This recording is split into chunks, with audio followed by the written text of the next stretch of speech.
So we have a couple of little items here where you're just, again, during the referencing of the language and you're just clarifying some stuff like utilizing referencing core dry instead of core lock. Right. I mean, that's kind of stuff we already kind of knew about, but again, you're just clarifying that language up.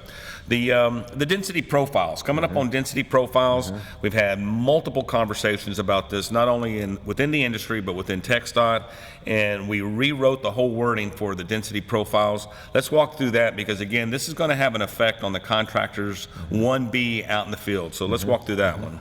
So if you look at the previous specification, we basically described when a segregation profile would be conducted, right? And so one of the ways or one of the triggers of that would be when this paver stops more than 60 seconds.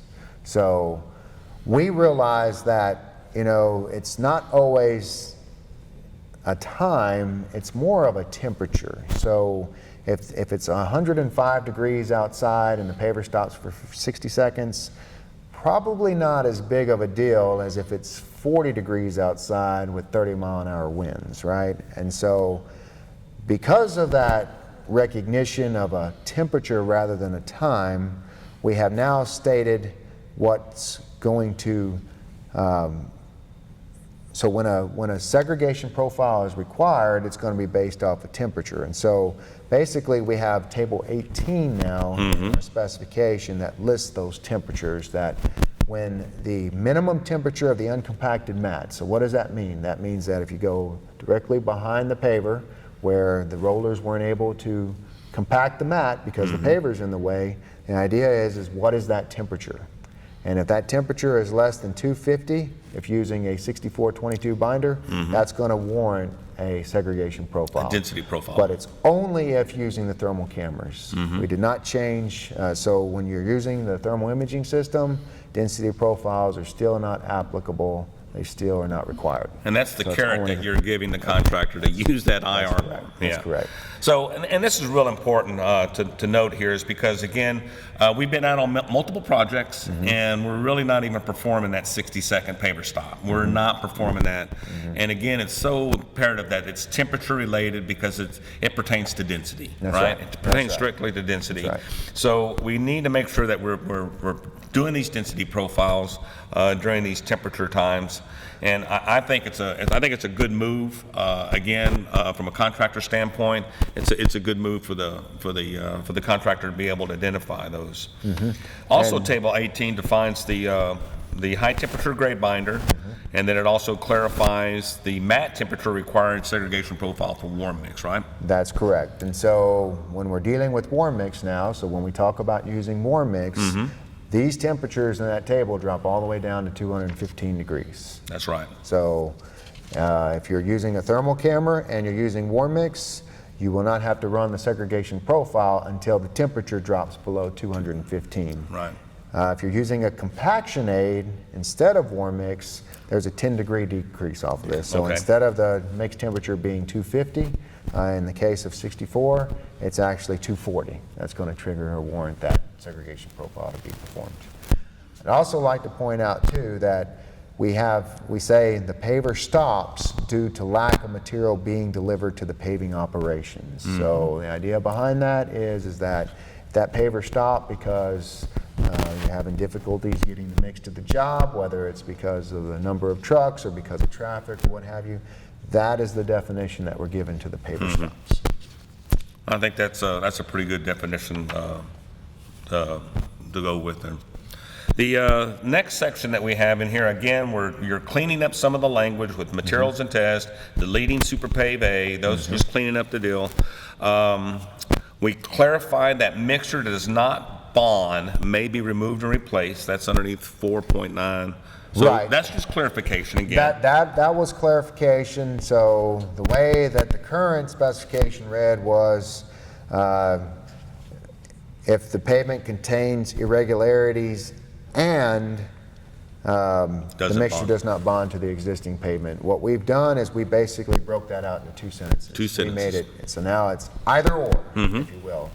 surface irregularities, Or if doesn't the bond. pavement doesn't bond, because we recognize how important the bond is to the performance of the pavement. Mm-hmm. So, You clarify the language about exempt production, anticipated production to be reduced to 500 tons that's correct. instead of 1,000 tons, which again, there's a lot of projects that you can't get to that 1,000 tons. And so I think that was good that we did that. Right, because, as we move forward, especially from the TxDOT perspective side, using exempt production, at least in our opinion, is not the way to go. We think that, exempt production should be driveways, things of that nature, but if you're placing mixture on a major thoroughfare, we need to really be utilizing the QC/QA portion of this specification. It gives TxDOT the data that we need to make decisions, and it gives the contractor the opportunity to have referee, Right. and also to get bonus. And I think moving forward, it's a win-win for both TxDOT and industry. I think it is too. Again, some of the jobs do not allow for you to get over 500 or 600 tons in a shift just because of the time constraints. Nighttime work, 10 to 4, you're really restricted, and you're just never going to get over 600 or 650 tons in that shifts. And I believe that testing needs to happen. And again, that discussion has to happen at the pre-pave meeting. That's correct. And now that it's in the specification, I think that we should identify that as one of the items in our pre-pave meeting agenda items that were going forward. So we talked about paying for TAC separately. We got that. Again, you bring in language again for payment for TAC because we're underneath measurement and payment now. That's right. So the idea behind paying for TAC is that, again, we recognize the importance of bonding. We know it's absolutely critical for our pavement performance. So moving forward, TxDOT wants to pay for TAC separately than from the hot mix item. So in other words, TAC code is no longer considered to be subsidiary to the item. It's now its own pay item. That's correct. So we'll be paying for TAC separately than the hot mix. Okay. Here's some the verbiage for clarification on the bulk specific gravities of the sample from each sublot. So again, this is trying to do some clarification. It's trying to get us all in the same direction. So talk about the bulk specific gravity of the sublots that we have for table 20. So what we've done with a lot of the upcoming changes that we're about to discuss is we've basically tried to make some clarification. Okay? So the idea behind it is how does our spreadsheet for payment work, and then how do we add this to the spec to describe how it works?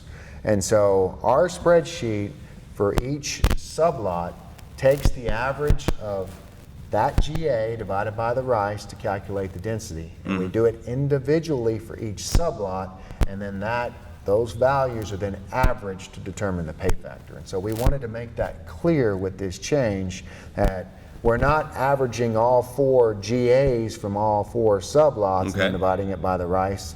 We're dividing first and then averaging the results of all 4 sublots. And so it's just a clarification. It's more of a clarification. So it doesn't change our procedure. It doesn't change our calculations, really. That's correct. It's just identifying this is how it's going to be. This is how it is going to be calculated. That's correct. That's correct. It's just a clarification. So, I mean, we went through quite a bit. You have another table there, or you have another section with bulk specific gravity. Again, I think it's the verbiage is being cleaned up and going through.